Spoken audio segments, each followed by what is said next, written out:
Hello and welcome to our YouTube channel. In this video, I will teach you how you can create an account on Cash App. So, for creating a Cash App account, first you have to open your Cash App. Then they will ask you to use your phone number or email to create an account. I'm using my email. Now they will send a verification code on your email. After entering the verification code, they will ask you to confirm your country. Now, at a bank using your debit card, you can add your debit card number, month, year, 3-digit CVV and zip code. I'm skipping it for now.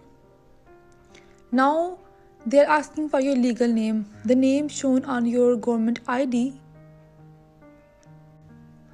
Now click on next. Now they will ask for your date of birth. Now they are asking for last 4 digit of your social security number. After writing the SSN, now they will ask you to choose your unique name for getting paid. Now I'm writing zip code here. You can also select a sponsor here.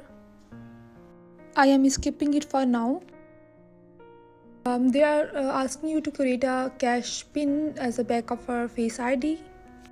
Now they are asking to confirm your cash pin. Here they are telling about Cash App card. I'm skipping it for now. You can also scan your contacts here. I'm skipping it for now. And welcome to Cash App. Your Cash App account has been created. The best thing is that you can create an account if you are 13 plus. Unlike other apps like Venmo where you have to be 18 to create an account. Now after creating an account, you can access all the options like taxes, saving, Bitcoin and stock option, and you can also get a free Cash App card. Here you can also send gifts as a gift card, Bitcoin and as stocks. Now by clicking on the profile option in the top, you can edit your profile and you can see all your details. That was all about creating a Cash App account. Hope you liked the video. Thanks for watching.